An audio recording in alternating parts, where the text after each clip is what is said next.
যে আয়নাঘরের গল্প আপনারা শুনেছেন, এক একজনের সাথে কিন্তু এক এক রকমের আচরণ করা হয়। আমাকে 18ই জুলাই ভোর রাতে বা মধ্যরাতে 3টা কি 3:30টার দিকে আমাকে তুলে নিয়ে যাওয়া হয়। আমি তো আমার ছোট বাচ্চা আমার কাপড়ে প্রস্রাব করে দিয়েছিল, আমার কাপড়টা ভিজা। আমি বলেছিলাম যে ভাই আমি কাপড়টা চেঞ্জ করে যাই। চিলে যেমন শিকার করে ঠিক অমনিভাবে গেঞ্জি এখানে আমাকে একেবারে চ্যাং দোলা করে আমাকে টেনে এসে নিচে নামালো।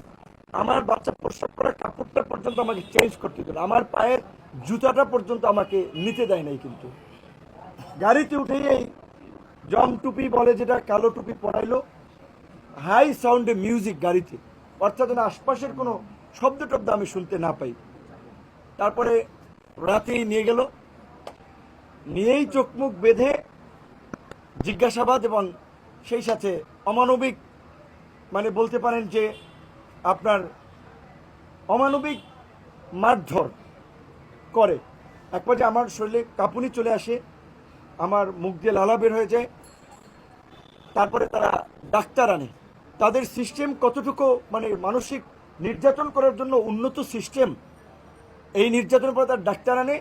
ডাক্তার চোখ বাঁধা আমাকে ইনজেকশন দেয়। আমি ইনজেকশন দেয় কিসের ইনজেকশন, এটা কি ভালো না মন্দ, না এর সাথে কোনো জীবাণু ঢুকাই দিচ্ছে, আমি তো জানি না। আমি চোখটা কাপড়টা একটু সরিয়ে ভদ্রলোককে দেখার চেষ্টা করেছিলাম, সে খাপ করে আমার হাত ধরে ফেলছে। পরে ওনারে কথা বলতে বলতে জিজ্ঞেস করলাম, উনি বলে আমাকে মাঝে মাঝেই এরকম আনে। তারপরে রাতে ঘুমেই পড়ি, সকালবেলা খাবার দেয় অন্ধকার ঘরেই। একটা ছোট্ট মহসিন হল, ঢাকা বিশ্ববিদ্যালয়ে যারা গেছেন, নিচে যে সিঙ্গেল রুমগুলো থাকে ওই রকমের একটা রুম, রুমের মধ্যে বাথরুম, লাইট নেই। খাবার দিছে মোমবাতি জ্বালাইয়া,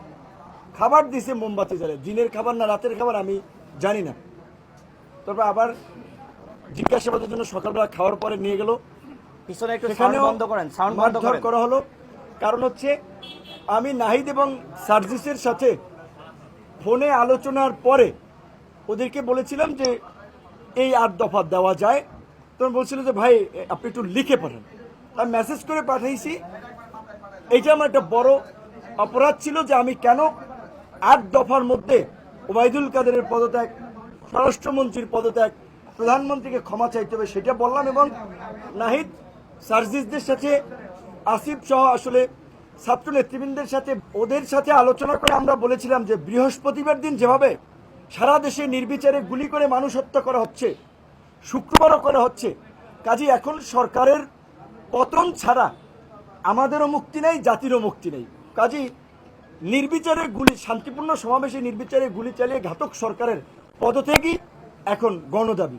এটা তো ওভার ফোনে আলোচনা করতেছিলাম, যেহেতু হোয়াটসঅ্যাপ বন্ধ, এই কনভারসেশনগুলো তাদের ছিল। এই কারণে বিশেষ করে আমাকে বেশি টর্চার করেছিল। এবং ওই দিন নাহিদকেও নিয়ে এসেছিল, আমাকে চোখ খুলে দিয়ে নাহিদকে দেখছে যে কিন্তু নাহিদ দুইটারই ক্রসে দিয়ে দেবো। নাহিদের হয়তো আমাকে দেখাইছে চোখ বেঁধে, আমি বুঝতে পারিনি, কিন্তু আমাদেরকে যে ক্রসে দিয়ে দেবে এরকম ভাবে, যে কত শত শত মানুষ ক্রস ফায়ারে দিয়ে দিচ্ছে, চোখ মতো দু একটা দিলে কি হবে, তাদের আচরণটা এরকম ছিল। তারপরে আমাকে শুক্রবার দিন নিয়ে সারাদিন, শনিবার দিন পুরো ডে, রবিবার দিন আমাকে 11টার দিকে কিন্তু ডিবি কার্যালয়ে দেওয়া হয়। তখন আমি ঘুরিয়ে পুলিশের পায়ে ভর দিয়ে ডিবি কার্যালয়ে আসি। ডিবি কার্যালয়ে ওখানে এডিসি অ্যাডমিন ছিল শাহিন শাহ, কতটা পাষণ্ড করে ঝুলাইয়া শরীরে পায়ে মারলো। কেন মারছে জানেন? তাদের কিন্তু বেশিরভাগ ক্ষোভ হচ্ছে যে শালা তুই প্রধানমন্ত্রীকে নিয়ে কেন গালিগালাজ করিস, তুই আওয়ামী লীগের আমলে বিপি হইছস, তুই সরকার উৎখাতের আন্দোলনে কেন তারেক রহমানের টাকায় তারেক রহমানের হয়ে তুই আন্দোলন করস।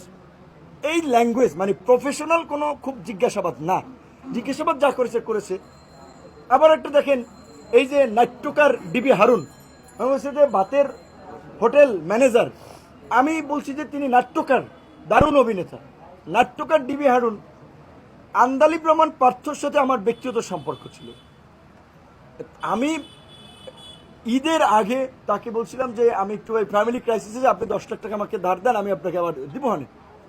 তো সে বলছে যে তোমার সাথে তো আমার ধারের সম্পর্ক না, ঠিক আছে এই এখন এইটা নাও, আর যদি মেকআপ না হয় আবার নিও। সে 4 লাখ টাকার ধার, মানে আমাদের একটা ব্যক্তিগত সম্পর্কে যে ঈদের আগে সেইটারে বানাইছে 64 লাখ টাকা দিছে নাকি, এখন কত ধরনের রংচং মাখাই প্রচার করলো। এবং এই যে ধরেন সেই সময় টিভি, 71 টিভি বা এরকম ধরেন আরো অনেকে রংচং মাখি প্রচার করেছে। এখন আমি সময় টিভির স্টাফদের দোষ দেবো না, 71 টিভির স্টাফদের দোষ দেবো না, তারা তো চাকরি করে, তাদের অর্ডার ক্যারি করতে হয়, তারা করেছে। কিন্তু বিশেষ করে এই কথাটা এই প্রসঙ্গে চলে আসছে এইখানে, আমি নিজে এখন খুব উদ্বিগ্ন আমার নিরাপত্তা নিয়ে, দেশের ভবিষ্যৎ নিয়ে, যে দেশে যা চলছে এটা তো আর একটু নৈরাজ্য চলছে, এই নৈরাজ্য চলতে পারে না। এখনই মার্কেট দখল, বিল্ডিং দখল, টিভি চ্যানেল দখল, লঞ্চঘাট দখল, খেয়াঘাট দখল, মিল ফ্যাক্টরি দখল, এই যে কোন বাংলাদেশ? এই বাংলাদেশের জন্য কি আমরা বিপ্লব করেছি? আজকে আমরা তরুণরা এই যে এখানে বসে আছে যারা 18 সালে কোটা সংস্কার আন্দোলন করার কারণে মাইরে ককটেল দিয়ে তারে বলছে বিপিনুরা রাশেদ তারে এই ককটেল মিছিলে মারার জন্য দিয়েছে। প্রত্যেকটা এই শাকিলের মতো মানুষকে র্যাব আপনার অপহরণ করে